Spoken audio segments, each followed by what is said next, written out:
LVU in Sweden is supposed to be society's last safety net. The final tool. The big red emergency brake you pull when a child is in real danger. But in reality, it has become something else. A system that steps in where it should support, that tears apart where it should repair, that points at flaws instead of building strength. And maybe that's why the anger grows. Because what happens when a law meant to save lives begins to judge everyday struggle as if it were a crime? LVU should be reserved for the extreme. Not the ordinary. Not the human. Not the fixable.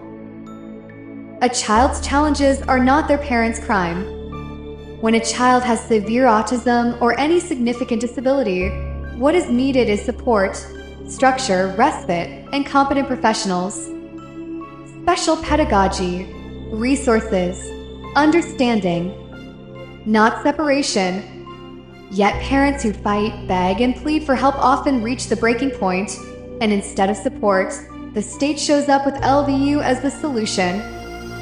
As if a child becomes safer by being torn away from the only person who understands their routines, triggers, comfort signals, and ways of communicating. The child's diagnosis becomes the state's justification. But a child's disability is not evidence of neglect. It's evidence that the support system is too weak. Poverty, single parenthood, and exhaustion are not dangers. They're signals that help is needed. Every time a single parent is accused of endangering the child's development simply because they're exhausted, overwhelmed, or lack resources, the system has failed.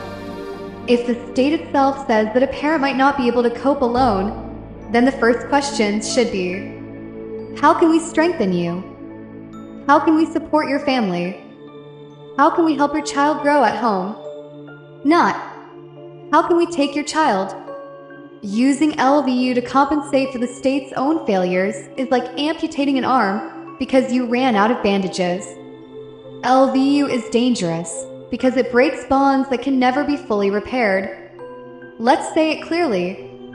LVU is not harmless. It is not neutral. It is a trauma. Removing a child from their home is a shock stored in the body, the nervous system, and the future. It creates loss, insecurity, rootlessness, even when the intentions are good. That's why LVU must be treated as what it truly is. A last resort, an emergency action, a protection against deliberate harm, not against struggle. LVU should respond to parental intent, not parental hardship. We must draw a line. LVU should be used when a child is in actual, immediate danger. When a parent intends to harm their child.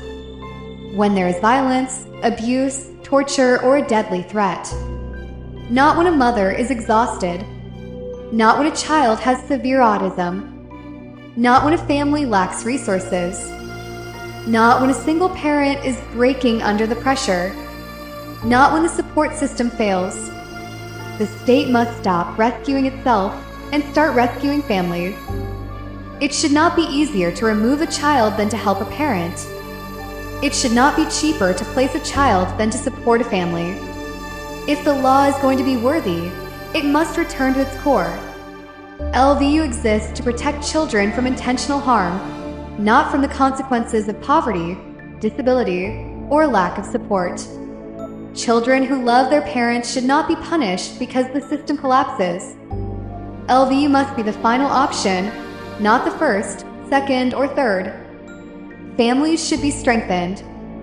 Parents supported. Children should stay home unless there is danger to their life. No parent should be treated as dangerous simply because life is difficult. LVU has become a tool used far too easily, far too often, and far too broadly. What was meant to be the state's last resort is now being used as if it were the first step, before support, before help, before understanding. This is wrong. This is unjust. And it is dangerous. Parenthood is a right, not a privilege handed out by authorities. There is a disturbing double standard in Sweden. You can live with a physical disability, mental health condition, or neurodevelopmental diagnosis and still have the right to education, employment, housing, relationships, guardianship, support, care, and assistance. But when it comes to parenthood, these diagnoses are suddenly treated as weaknesses, risks, or warning signs, as if a diagnosis diminishes love, as if challenges erase the ability to care, as if struggles make someone unfit to raise a child. This is a harmful and discriminatory mindset. Parents with ADHD, autism, bipolar disorder, depression, anxiety, physical disabilities, chronic pain, mobility impairments, have the same right to be parents as anyone else. They do not love their children any less. They do not deserve suspicion, threats, or removal. They deserve support, not LVU. It is not conditions or diagnoses that harm children, it is the lack of support. When a child has a parent who struggles mentally or physically, or when the child has NPF autism ADHD, the state should step up and strengthen the family, not tear it apart.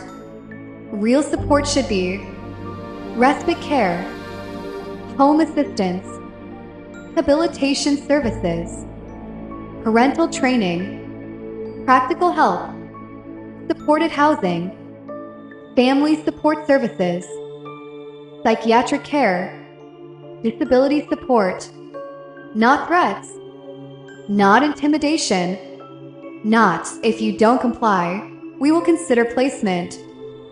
Punishing vulnerable families instead of supporting them is a form of systemic abuse. Parents have more right to their children than anyone else, unless they intentionally harm them. This is what should guide every LVU decision. Only parents who intentionally and knowingly harm their children should face forced removal. Not poor parents, single parents, exhausted parents, parents with NPF, depressed parents, disabled parents, overwhelmed parents, parents making mistakes, parents dealing with trauma, parents asking for help. These are not dangerous parents. These are human parents. And humanity should never be punished. The government cannot take children simply because support is expensive. It is easier to remove a child than to provide long-term assistance. It is cheaper to place a child in a foster home than to build proper support services. It is faster to file a report than to work with the family. But in this convenience-based system, the fundamental truth is forgotten. Children should only be removed when their life is in danger due to intentional harm by the parents, not because the system lacks resources. When parents change, the system must acknowledge it. No one should be sentenced to a lifetime of parental punishment for past struggles.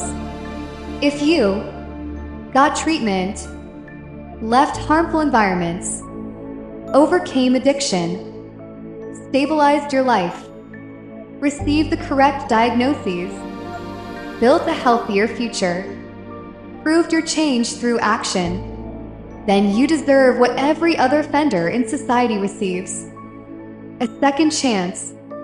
In Sweden, violent criminals and serious offenders get another chance after serving their sentence. Yet a reformed parent often hears, "Your past defines you. This is unfair. This is unjust. This is not rule of law." The core message is this: parents who struggle deserve support, not threats. Parents with mental, physical, or NPF conditions have equal parental rights.